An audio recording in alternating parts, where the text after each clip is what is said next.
Les Lévites ont symbolisé et symbolisent ce qui est inestimable pour Dieu, ce qui a de la valeur pour Dieu. Et la sainteté de vie est ce qui est le plus précieux pour lui. Vous ne pouvez ni contester ni contredire cela. Dans tout le livre de Malachie, à propos de ces offrandes infirmes, boiteuses et aveugles, l'Éternel dit « Allez-vous-en avec elles, je ne prends aucune satisfaction, absolument aucun plaisir dans vos offrandes. Mettez-les loin de moi. Ces offrandes souillées ne m'apportent aucun plaisir. Il n'y a rien de précieux pour moi dans ces choses. Ce qui est sans défaut, sans imperfection, est ce qui est le plus précieux pour le Seigneur. La chose qui est sainte devant le Seigneur, voilà ce qui est le plus précieux. Dieu est jaloux, très jaloux. Il est un Dieu jaloux. En un sens, Dieu est la seule personne qui a le droit d'être jaloux. Notre jalousie est complètement mauvaise, mais celle de Dieu est sainte et pure. Il a le droit d'être jaloux. Il est jaloux pour son nom, et par conséquent, jaloux pour sa sainteté. Oh, comprenez-vous, reconnaissez-vous que tout cela explique le Seigneur Jésus? Tout cela révèle le Seigneur Jésus, sa venue dans ce monde, sa vie lorsqu'il était ici-bas, sa croix. Cela explique totalement le Seigneur Jésus. Il est le grand Lévite. Il a débuté son ministère à l'âge de 30 ans, comme les Lévites commençaient le leur. Il est le grand Lévite. Ici, nous arrivons à toute la question de l'état de fils dans le service afin de satisfaire.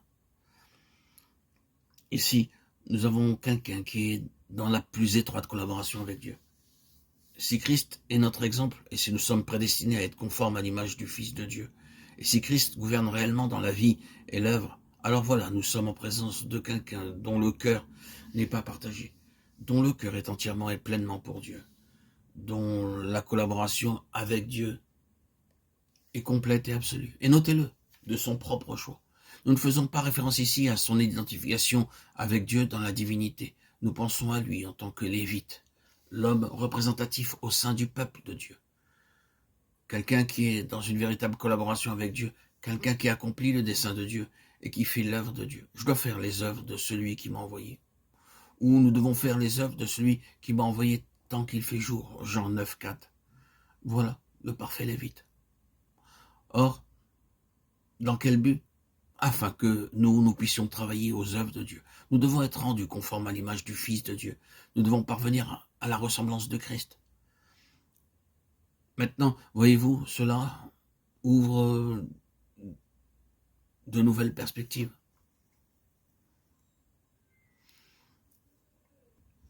Les Lévites ont symbolisent ce qui est inestimable pour Dieu, ce qui a de la valeur pour Dieu. Et la sainteté de vie est ce qui est le plus précieux pour lui.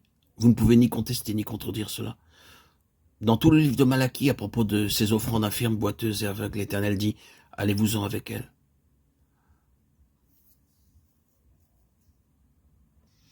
Si nous allons réellement collaborer avec Dieu pour son œuvre, les feux qui affinent doivent être à l'œuvre et les fils de Lévi doivent être purifiés. Nous devons être un peuple purifié, nous devons marcher en sainteté. Nous devons, avec toute la valeur du précieux sang qui purifie et le Saint-Esprit qui sanctifie, marcher dans la lumière et correspondre au Seigneur en vue d'une collaboration. C'est la conséquence, c'est le service. Ici, comme vous le constatez, c'est le service qui prend la place prééminente. Il s'agit d'accomplir son œuvre, de le servir, et cela au milieu des nations. Israël était appelé hors d'Égypte pour servir l'Éternel, sur la base de l'état de fils. Et les Lévites étaient au centre même de la nation. Ils symbolisaient le principe du cœur sans partage, le cœur qui est tout entier pour le Seigneur. Cela est crucial pour la collaboration avec le Seigneur. Cela est indispensable pour cette chose que le Seigneur appelle son service. Non pas ce que l'homme nomme le service de Dieu, l'œuvre de Dieu, mais ce que Dieu appelle son service. Pas un demi-service, mais un service dévoué entièrement à Dieu, à faire sa propre volonté, et non la volonté de ce que offre le monde, les désirs du monde, la volonté de ce prince des ténèbres, de ce prince du monde qu'est le diable. Tout ce que nous accomplissons doit être uniquement pour le Seigneur, pour les œuvres, pour le Seigneur. Avec un cœur entier. Ainsi, il obtiendra la victoire. C'est le témoignage de tout enfant de Dieu. Et Dieu regarde au cœur.